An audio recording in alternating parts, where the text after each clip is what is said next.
Welcome to another OBA Zoominar. So we are kind of have our progression of these. We're doing them. Big thanks to Russell Taylor for being here for this one. So this is hosted by OBA. That's the Organic Horticulture Benefits Alliance. Been around for almost 16 years now, and we are just focused on education. So we want people to kind of continue to wake up, continue to get into this thing that's better for their health, better for the environment, and actually works really well on the gardening front. We call that organic horticulture. And, that's what we do. And our board of directors, there it is. Nice, good job. Here they are. Everybody, really good looking group of people there. So our couple founders on here, Mike, Bob, and John all helped found it along with Beth Clark, and really birthed out of Urban Harvest, which is pretty cool. Got a couple Urban Harvest folks in the room. I'm the executive director. That just means that I get to do what these nice people tell me to do.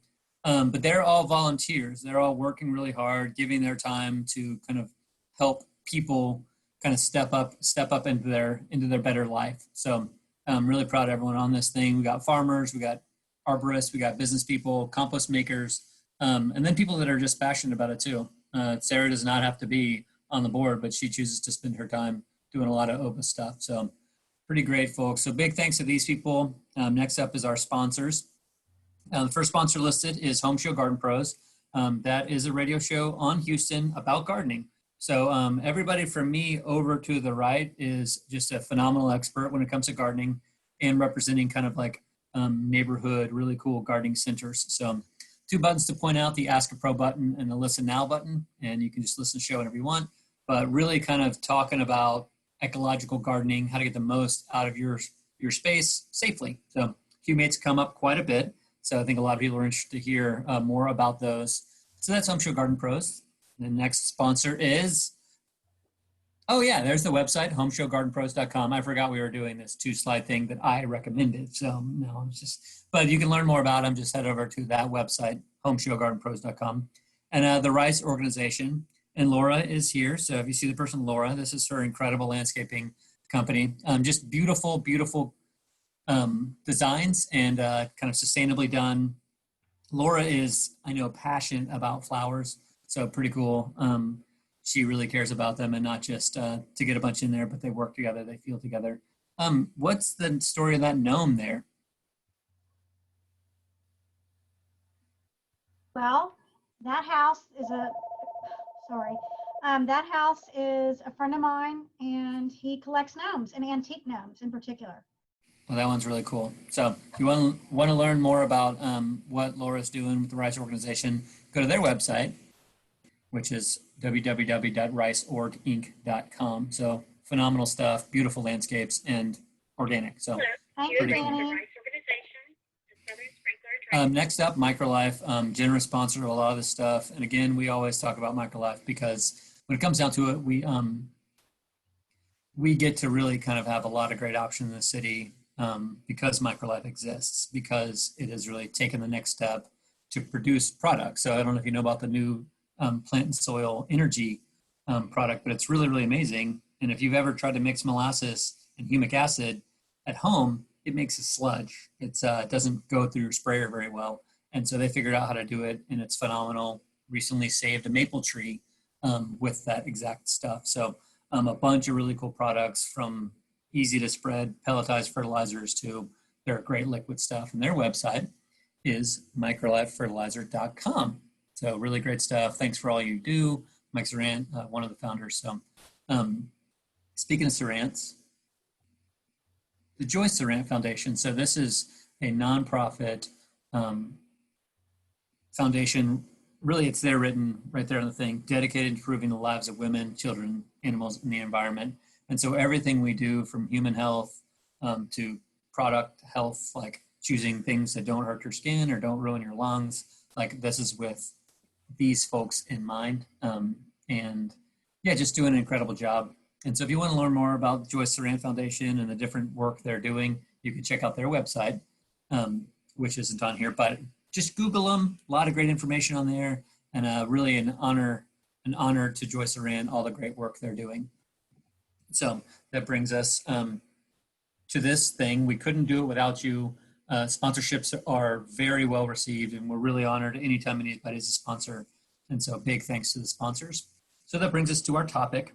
Do want to say, if you can, just try to keep everything muted unless you're Russell. I will mute myself as well.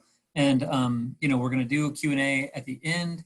So any kind of text questions you've got, feel free to put them in the chat room, but we won't really answer any questions until the end. Without further ado, here's Russell Taylor. He is actually in the industry making humates, getting them out and harvesting them and making it a place where we can use them. But he's not just a purveyor of humates. He's actually an organic farmer and uses this stuff to have better grass for the cows. So without further ado, Humates, biological powerhouse with Russell Taylor. Hey everybody, thanks for the introduction. So I'll tell you a little bit about myself. I'm a certified crop advisor. My background is agronomy. I have been in the humic acid industry since my father opened the mine in the early 80s. So I'm gonna have a few slides about our mine. So I've been mining, manufacturing, extracting, all those things since I was about 9 years old. Went to college, learned a little bit about agronomy. Presently, I am the president of the Humic Product Trade Association. It's an international trade association of humic acid manufacturers like myself. And I do a lot of lobbying work and a lot of working with regulators on testing, methodology, all those things related to humic acid.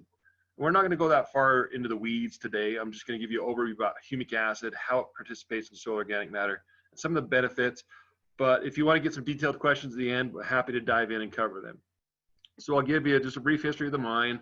Then we're going to talk about soil organic matter, the formation of soil organic matter. I actually pulled out some information about Texas soil organic matter, things closer to you to make this more relative. We're going to talk about the composition and why amending with humates is beneficial for your soils. We're going to talk about some of the observed benefits, examples in the field. We'll go over the chemical, physical properties and those kind of things. And I'll just mention a few products and what to look for in these products and how to use them. So about our business, Liver's Products, again, was founded by my father in the early 80s. We own our land. We also lease our land, and those minerals we mine and extract. Basically, it's an ancient forest floor is what we're mining. So there's a picture of the mine there, and that's thousands and thousands and thousands of years just to make a single inch of organic matter. So they actually tested that material, and they found ancient pollen spores and things like that.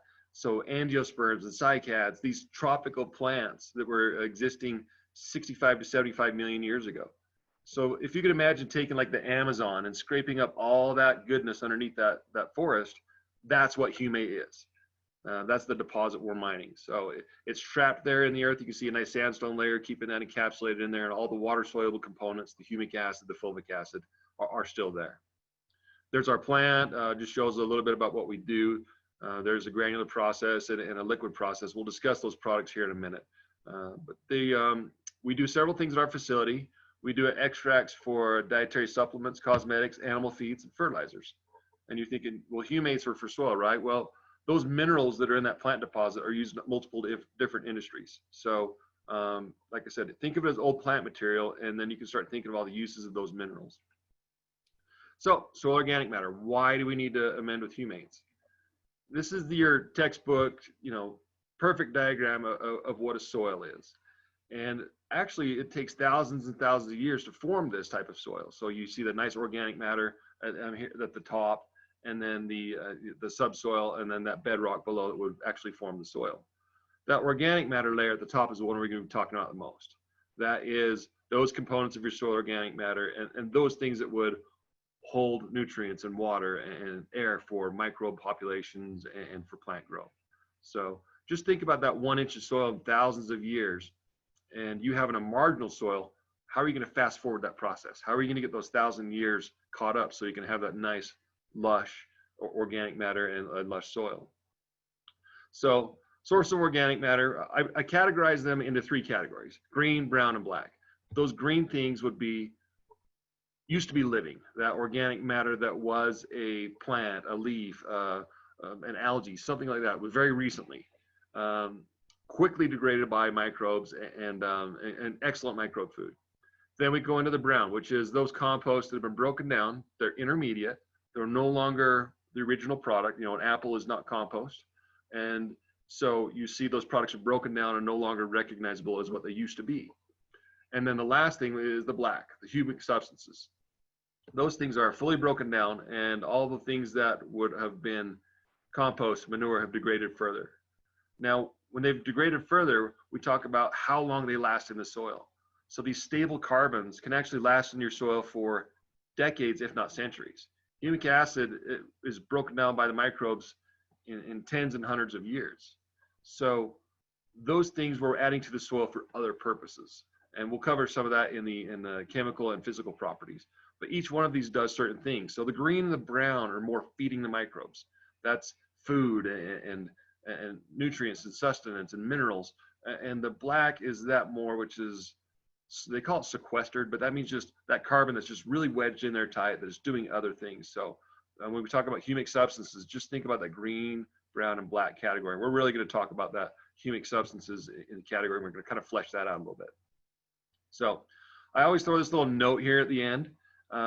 Active organic matter, those green and brown things, when those are breaking down in the soil, it actually takes nitrogen away from the soil. When adding humic acids, they differ because they're no longer breaking down. They're not taking nitrogen away from the soil to do that decay process.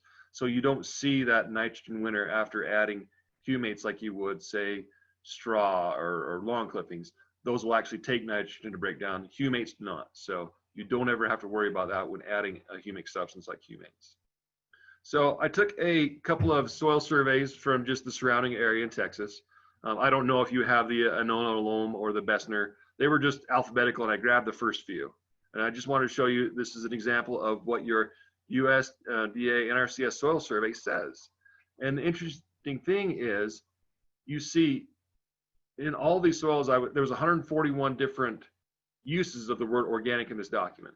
Organic matter low, organic matter low. It was common across nearly every soil type in the surrounding area of Houston.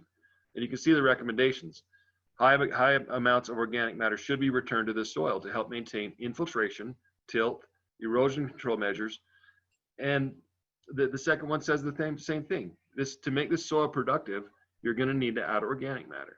So this is ubiquitous across almost all the soil surrounding Texas. So I've included the source and the link there. If anybody wants that afterwards, I can post it in the chat window. You can actually identify your soil type in your area and narrow it down.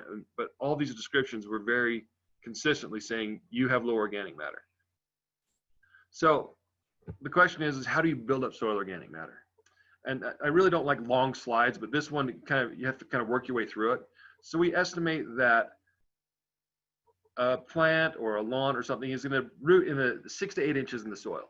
So if we took an acre of soil and took that 6 inches and piled it up and made one giant pile of soil, you'd have about 2 million pounds of soil.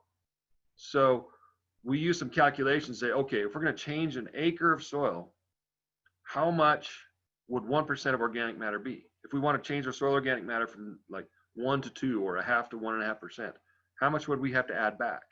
And it ends up being that you have to add back 20,000 pounds of pure, stable organic matter.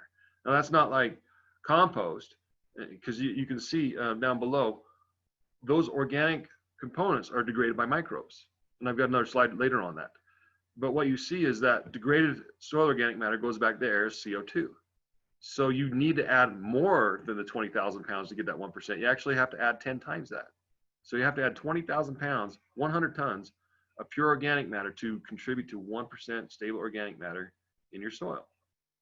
So this is not something you do quickly. This is, I always joke, it's like eating an elephant. How do you do this? It's one bite at a time. Any chance you get a chance to add compost or humate, if you can afford it in the budget of the project, add that to it, because slowly over time, you'll build these components in your soil.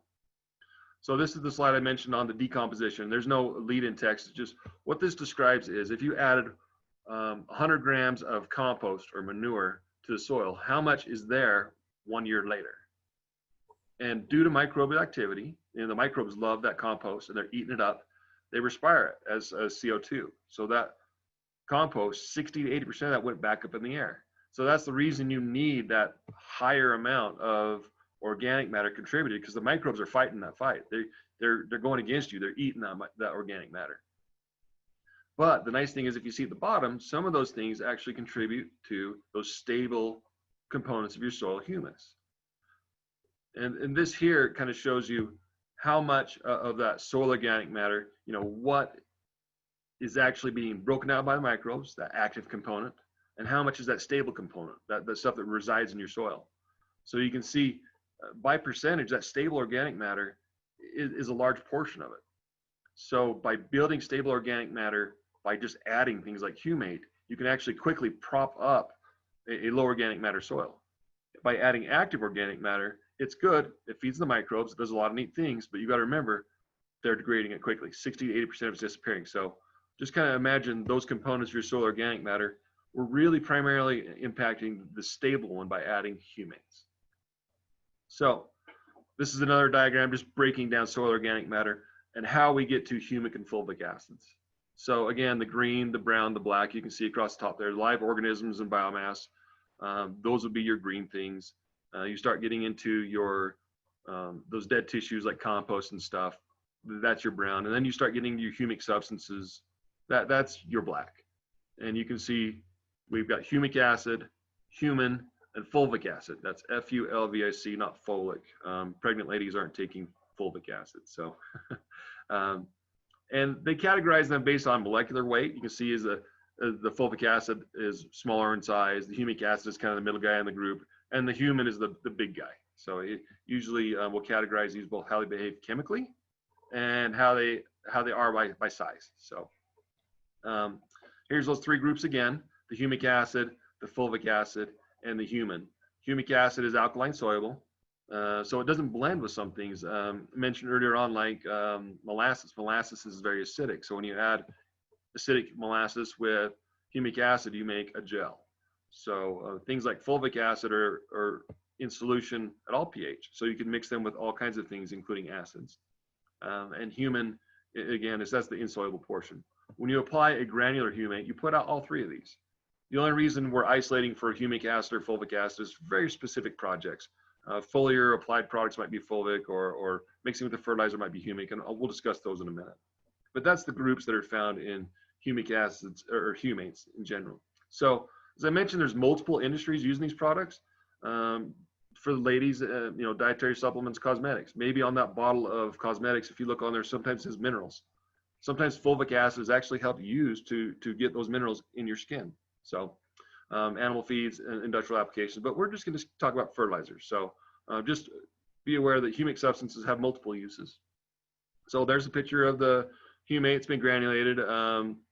There's a little bit of dust in there, but you can see fairly uniform granule, spreads like a fertilizer. And how are most people using this? They're usually using it as a standalone product. They can also get it in a powder or a granular. You can also get it mixed with fertilizers, both macro and micronutrients. And most people will apply it before sod or before planting. You can apply it after, absolutely. It will work its way in the soil. When you're designing a project, I try to get people to put as much humate down as your budget will afford on the install, particularly with sod. More soil incorporation, the better. Liquid applications, you'll see it mixed with all kinds of things: kelp, molasses, micronutrients, even chemicals, oddly enough. But it is used as a biostimulant. Some people will apply it with microbial populations. Microbes don't necessarily eat humate, but they it sure stimulates their activity. So we'll discuss that in a minute.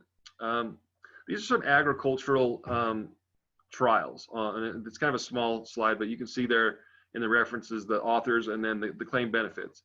And the reason that we use agricultural slides is because not every landscaper is cut, weighing, measuring, and the products they have. It's either green or it's not, right? But farmers are. They're saying, okay, not only did I get a green corn crop, but I got an increased yield. And so what you'll see consistently through these claimed results is increased availability of phosphorus, increased availability of nitrogen, more yield, more root mass. All these things translate directly to things you as a landscaper are trying to accomplish. I want more phosphorus availability for better flowers.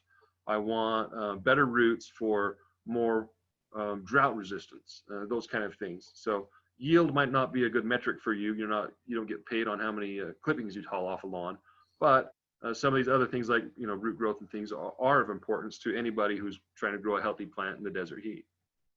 So We don't know all the mechanisms for humate. We know that there's some micronutrient chelation going on. We see stimulated microbe activity, and there is some theories about actually stimulating the plants. It's kind of a, it was illustrated to me, think of it as like a vaccine for the plant. You're actually kind of preparing it for abiotic stress. And so you see similar things like you as a human taking vitamin C, you're affecting those reductive oxidative stress.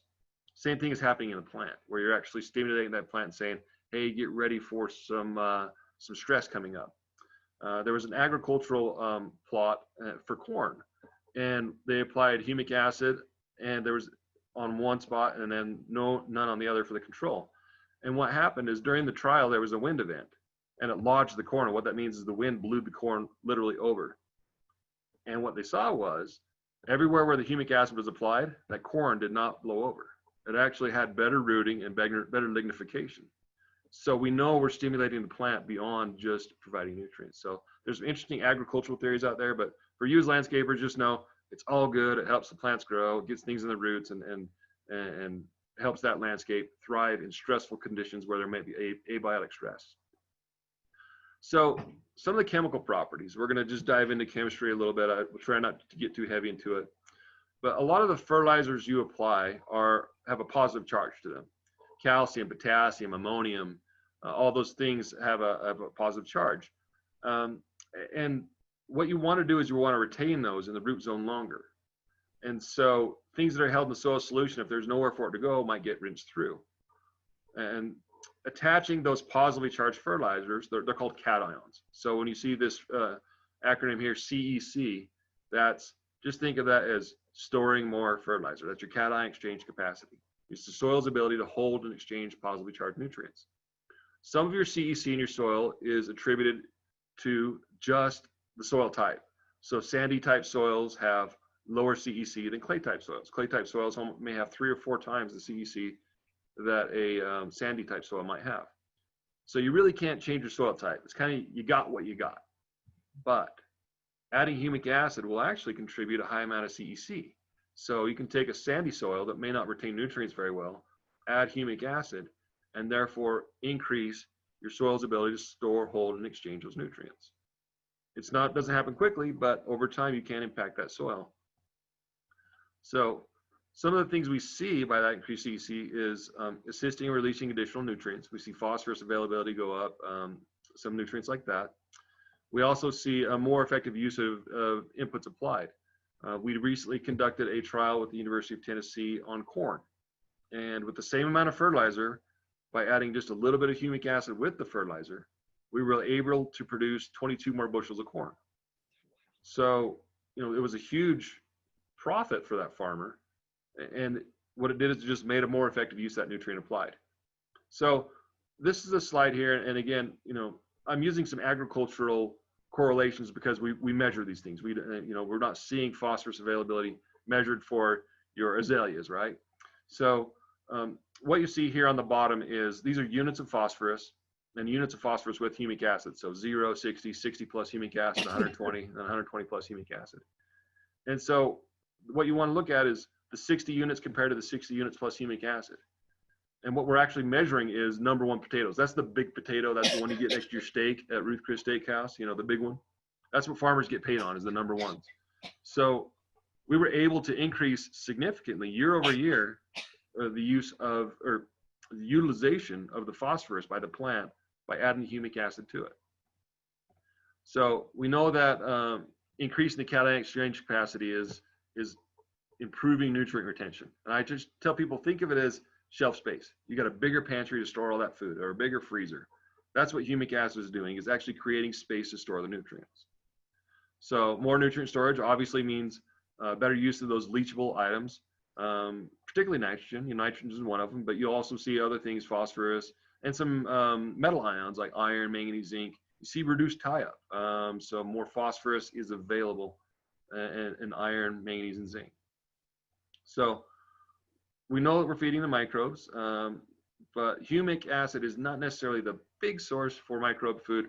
A lot of those other things attracted to the humic acid molecule seems to be what they're eating. So they don't necessarily eat their house, but that's definitely where the party's happening. So you see humic acid stimulating that microbe activity. So again, I've got another slide on storage here, but obtaining those nutrients is definitely a benefit, and making a more effective use of that fertilizer. Using your fertilizer more efficiently can actually reduce your carbon footprint. And that's because you use the Haber-Bohr process for fixing nitrogen out of the air, and that takes fossil fuels to do it. So if you take and reduce your nitrogen loss, you're making a more efficient use of that input and reducing your carbon footprint. So again, making more nutrients available for your root system and decreasing the loss of the nutrients in the root zone. So physical properties, that's more where we get into the water and friability and looseness of the soil, the macropores and the micropores. This is a project we did in the National Mall in DC.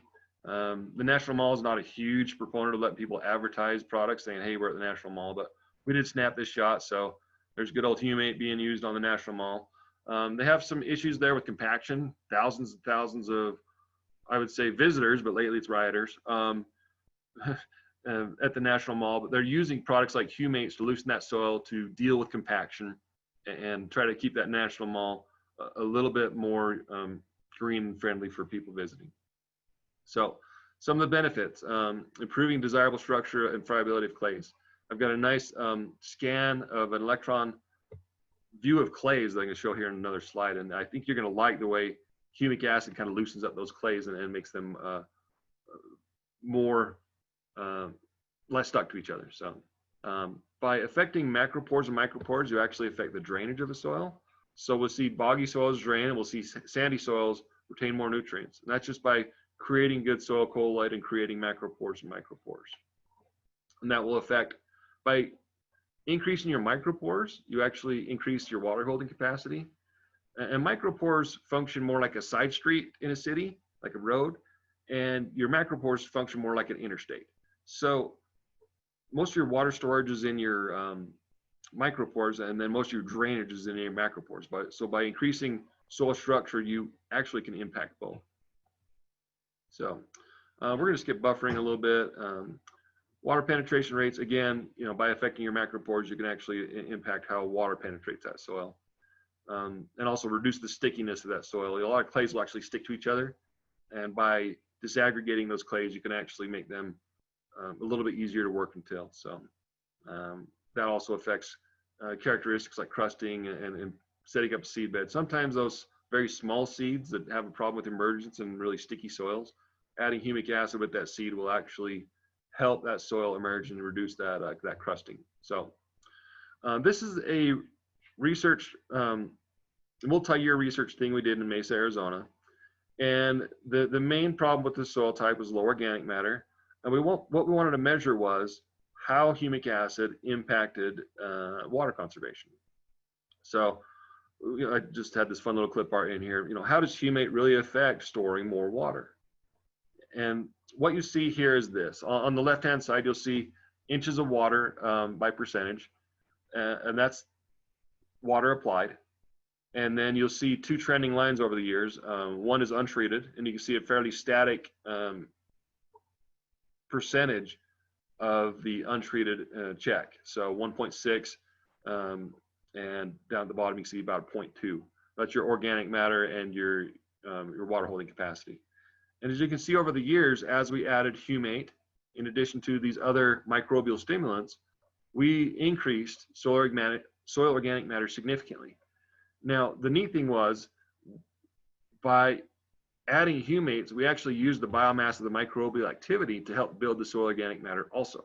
So it's kind of a 1 + 1 = 3. You get more organic matter by increasing microbiology.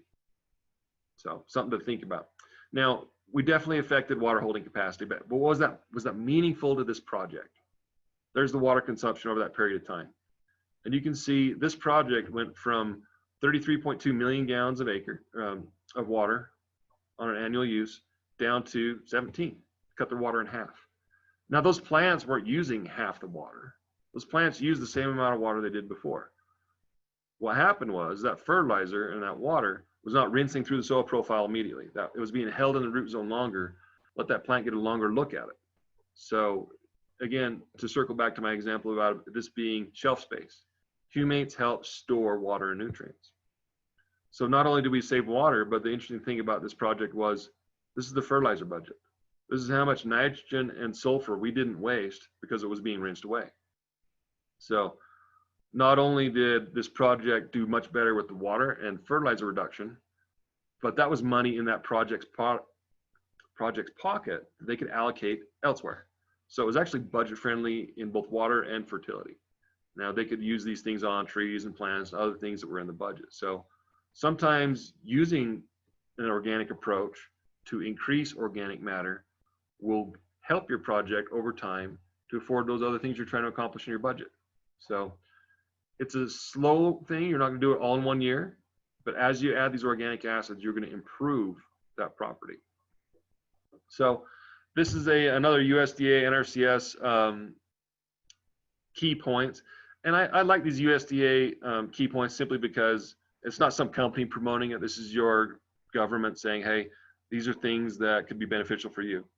And some of the fun ones I like is, organic matter can hold 10 to 20 times its weight in water. So by adding more organic matter, you can hold more water.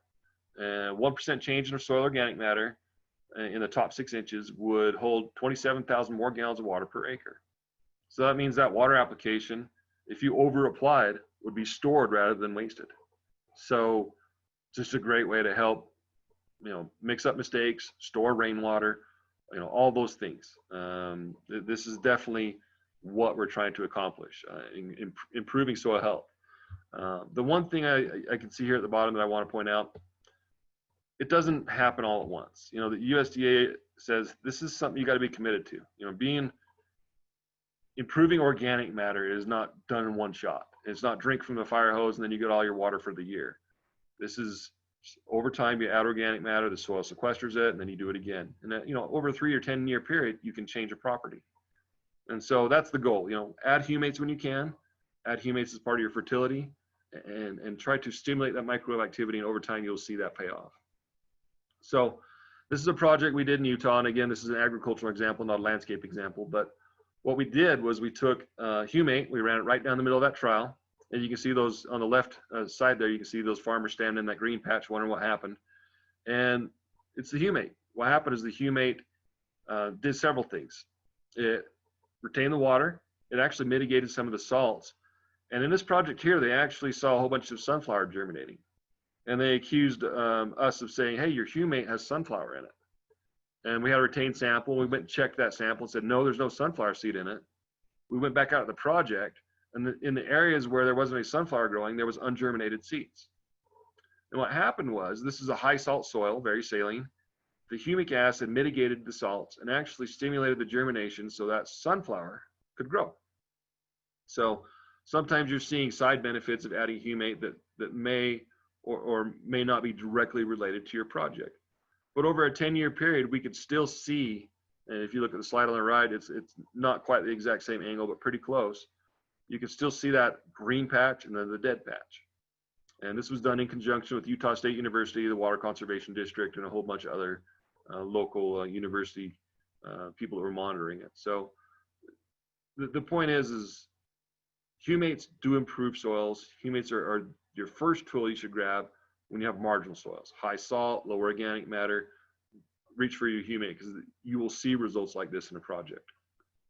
So again, the improved seed germination, you might see that happen with adding humates to the project, greater root growth, affecting your microbial populations.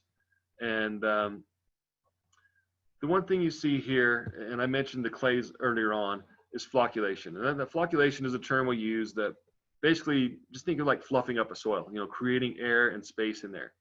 And some things actually cause your soil to collapse. Sodium is one of them. As your sodium goes up, that soil colloid will collapse. You'll have less air and less space for water and all those things. As you add more free calcium, now not just calcium, but free calcium, you'll see that soil loosen and fluff up. So, the valence means that that's the charge, how many electrons it has to donate. And so calcium will go in there and kind of push sodium off the exchange site. So you'll see humic acid and calcium kind of working together. So a lot of times you'll see gypsum or lime added with humate just to help push the sodium away and deal with some of those loosening the soil and dealing with those tight soil situations. So that's what we say when we say flocculation. I mean, just loosening up the soil. So as I mentioned earlier, adding humates does add more exchange sites. That's places to store, hold, and exchange nutrients. So sometimes if you had a salt affected plant, salt affected soil, adding humate can actually mitigate some of those sodium situations where you're actually taking some of that sodium out of the soil solution and making it less hostile for that plant. So here's the slide I'd mentioned earlier about the clay particles. And on your left, you see the clay particles in the presence of fulvic acid. And on the right, you see clay particles without fulvic acid. And clay particles are, they're polar. They have a positive and negative side. So you can see there on the right, they stack up just like plates. And what happens when that in the soil is you see porosity go down, you see nutrient availability go down, you see microbial attachment go down, all those things go down. That soil is tight. There's no room for those things to happen.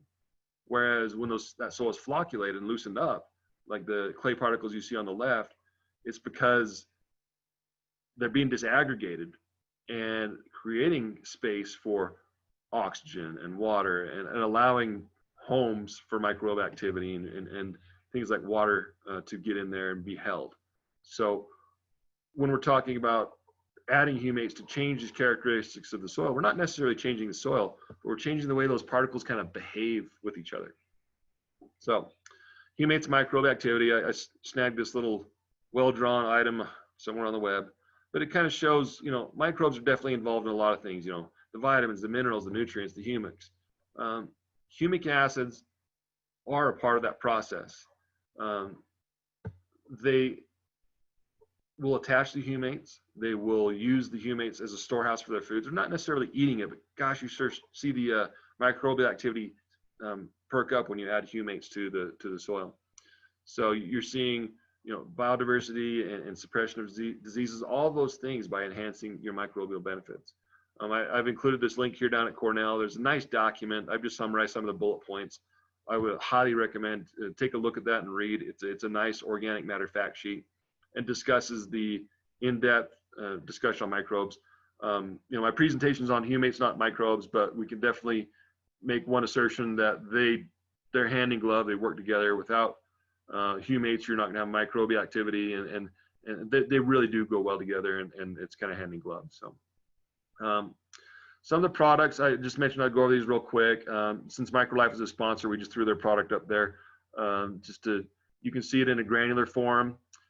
Typically, you'll see these soil amendments used at high rates for high pH soils. You'll see the pH of the humate is fairly acidic, but it's kind of like a drop of lemon juice in a bathtub. But you know, a little bit of acidity in a large soil area really doesn't impact that soil organic pH that much. You're going to use those granulars for increasing phosphorus availability. I really like them pre-plant to help get that. You know, if you've got a chance to stir up that area for that new shrub or you know, that color change, you know, get that down the roots, you're going to see a more improved use of humate, and rather than just putting it on top. It'll still work on top, works great, but you know, if you have my druthers, pre-plant is one of the best ways to use that. The more soil incorporation, the better. You do see some reaction with humate and some types of nitrogen. It can actually react and pull moisture out of the air. So if you're doing your own mixing at home, be careful with your nitrogen sources. You might make just this real sticky black muck. So when humates loves nitrogen in the soil, it's great. When it doesn't in your bag, not so good. So again, another product from our sponsors here. This is just a liquid version of the humic acid and how you would use them. Typically, you can use them with turf fertilizers. You see a lot of turf applicators mixing it with their micronutrients, their nitrogen, spraying it out. You will see it added to soils with high salts. You'll see it with soils where you might see some chlorosis. You want to increase the availability of some of those nutrients that help keep that plant green, like iron, manganese, zinc, those kind of things. Some tips for use: always do a jar test. You want to make sure that you're mixing things that are going to stay miscible. You don't want to add humic acid with other acidified products that might cause it to gel. So do it in the jar, don't do it in the tank. That way you don't get a clumpy mess of molasses and humic acid or something. So Sometimes the mix sequence is a nice trick. When I was a professional applicator, I could get some things to mix, but sometimes it was take your iron sulfate, put it in the tank, add water, then add your humic acid, and it would work every time. If you took your iron sulfate and your humic acid and added them as concentrates, it would gel every time. So consider your mix sequence, and sometimes adding water will reduce your reactivity. So I've got a few slides here at the end that just discuss some projects where we took liquid humic acid and tried to save some of these trees. So this is a golf course in Salt Lake City. Just you know, they don't call it Salt Lake City because it's not without salt. You know, some of these soils are pretty saline. And what you see here on the left is the dates are kind of small at the top: May 22nd, June 12th, and July 7th. You know, this tree should have been fully leafed out May 22nd. It was struggling because of salt damage.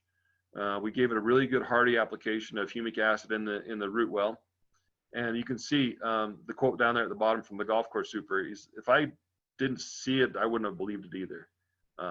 He had these trees slated for replacement, and it was going to be a really expensive cost. They were right next to the clubhouse. It was going to be a big deal, and he just gave us a shot at him. He's like, "Well, you can save them or cut them out anyways." And so you can see in just a matter of weeks, 5 weeks, we turned that tree from being ready to chop out to fully leafed out. And there were several plants on this property that were suffering from the same salt damage. So here's a couple more examples. Some of them not as prominent as that tree, but you can see this tree was virtually dead and it is leafing out and just weeks later. Some of these a little more prominent where, you could definitely see that salt affected plant was able to recover, grow, and start thriving again. So little tricks you can use. I mean, humic acid, when I was an applicator, that liquid version was my #1 go-to product. I include it in every budget. I included it in every mix because you're not going to burn with it. It's going to stimulate microbial activity. It's going to aid in water conservation. You can just check all the boxes you wanted to accomplish, and then the liquid humic acid did it. So if you have one takeaway, this is a neat little trick you can use to really improve some of your rough soils in your landscape. So again, some of the trees that we helped save on this project. So that's humic acids in a nutshell. We're happy to answer any questions and maybe take care of some things I may have gone over too quickly. Well, Russell, thanks a lot. Really great information. Some of that stuff I'm really curious. We do have a few questions, and I have a couple questions, and people have more. We have upcoming Zoominars. We'd love you guys to join. Just go to obaonline.org, and you'll see what the list is. And so, obviously, if you're not a member of OBA, we'd love to have you as a member. A lot of unique perks there too. And just again, a big thanks from our sponsors before we start with Q&A. Microlife, Joyce Duran Foundation, Rice Organization, Inc., and Home Show Garden Pros. Couldn't do it without you. Great job, as always, and thanks. So we're gonna get into questions now. And Russell, I'm just gonna read these to you. You can actually jump on them and read them yourself if you want, but Mom's account asks, when is a good time to add humates? Like what time of year? So I usually, let's say for example, turf. When I was an applicator, I would put granular humates on at the beginning of the season. And here in Utah, we have a little bit different soils than you might in Texas. We would get a little freeze thaw action where the soil actually freezes, expands, and then, kind of contracts. So you get that humate kind of moving around. So I would do a fall or a spring application humate, and then I would use liquid during the season. I usually pair my humate application around a nutrient application. And the reason is, what we see is that nutrient will attach to the humic molecule and make it last longer. So sometimes people will take fish, for example, put their fish in their tank, water it up, add the humic acid, and put those two out together. And it seems to be you're adding something that would store the nutrient and the nutrient itself. Another example I would say is in commercial agriculture, we can't really apply chemical phosphorus and chemical calcium together because they react to form a solid. But when you add a fulvic acid to that solution, what happens is the fulvic will buffer the calcium, and you can apply both together. So try pairing your nutrient application to the humic acid. You might see it last just a little bit longer. That's awesome. Thanks. I mean, I've kind of seen humic acid applied pretty excellently all times of the year. So, and then Angela asked kind of after when do we apply it? how would we apply it to a pollinator bed? Don't want to damage the insects. Do you sprinkle it over the soil or mix around the plants, or how, what do you see as good application rates? We also have another, what's better to apply in Houston? Is it the liquid or the solid? So maybe talk about application a little bit, if there are any tricks you got. Sure. So I never had any reservations about applying humate around trees, shrubs, flowers, even after they're flowered out. The one thing that I would caution people on, and it's a very low caution, but humic acid is obviously black, right?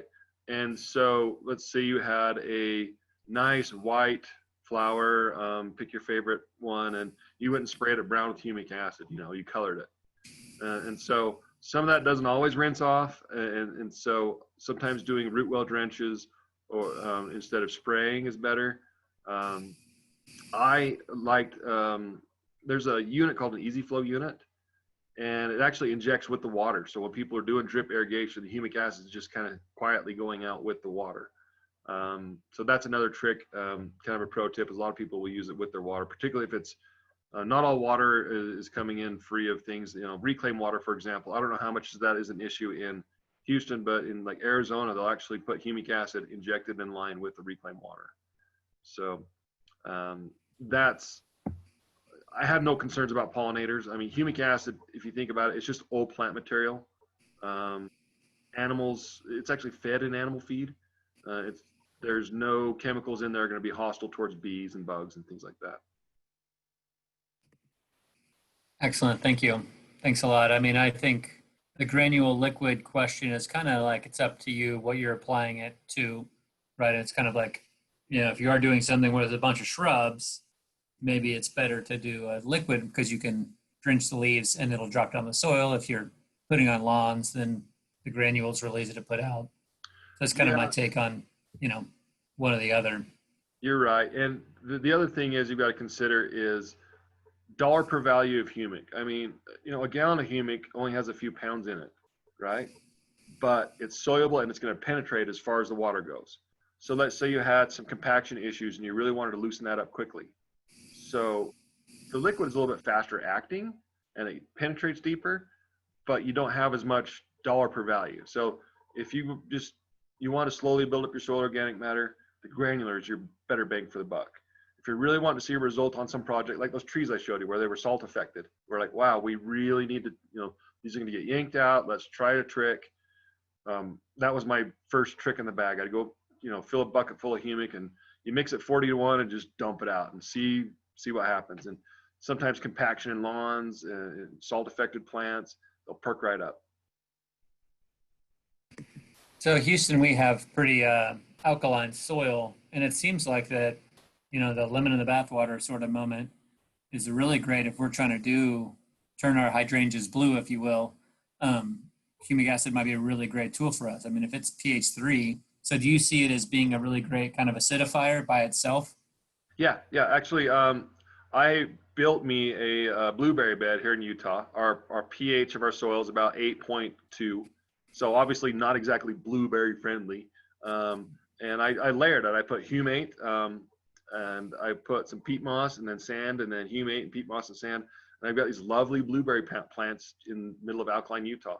So if you're trying to change color on those hydrangeas, humic acid is going to be just the same as those agricultural users using humate around their blueberries. They're put it at higher rates. There's no nitrogen in it, so you're not going to burn. And it's going to contribute acidity in a very safe and natural way. I mean, fulvic acid is a normal part of your soil organic matter. So it's like overusing compost, somewhere along the way you got too much of it piled up, but you're really not going to kill much with it.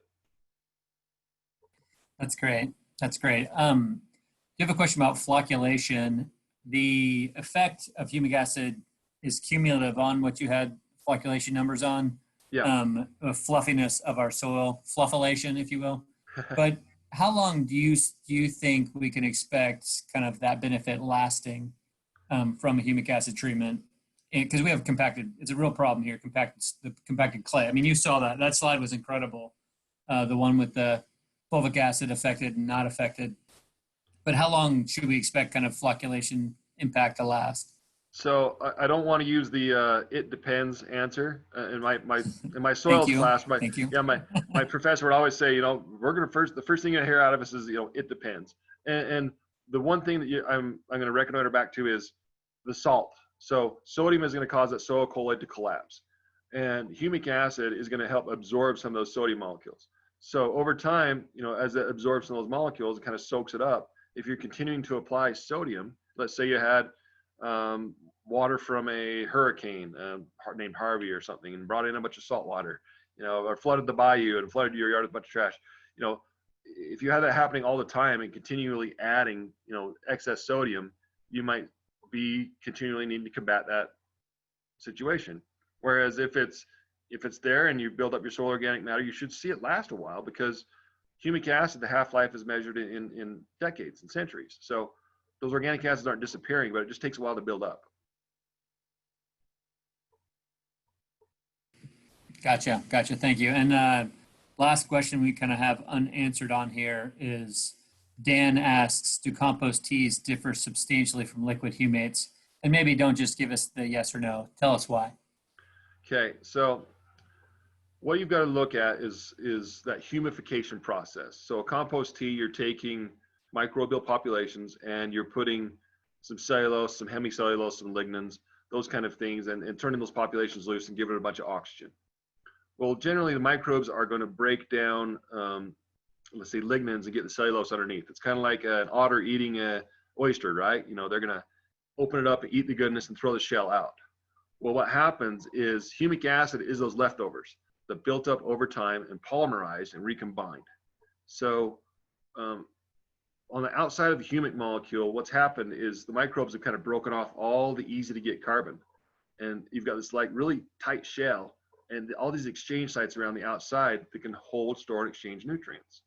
So with compost tea, you've not had that time for polymerization and recombining those functional groups. So you've got some food and you've got some good microbial populations, but you haven't had that real combination to create these stable organic acids yet. And that occurs over, some of it can happen quickly, but most of these deposits we're extracting humic acids from are tens of thousands, if not millions of years old.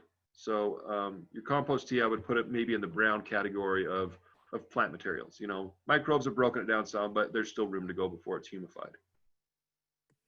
So kind of not the same thing, good to use together, but not doing the same thing in the soil. Kind of what right. Yeah.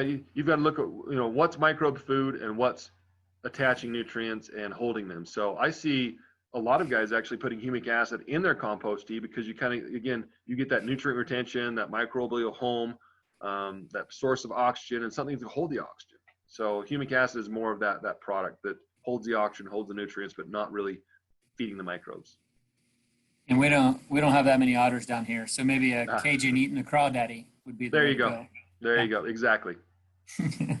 Well, anybody have any more questions for Russell? Big thanks to you, man. Thanks so much for being on here.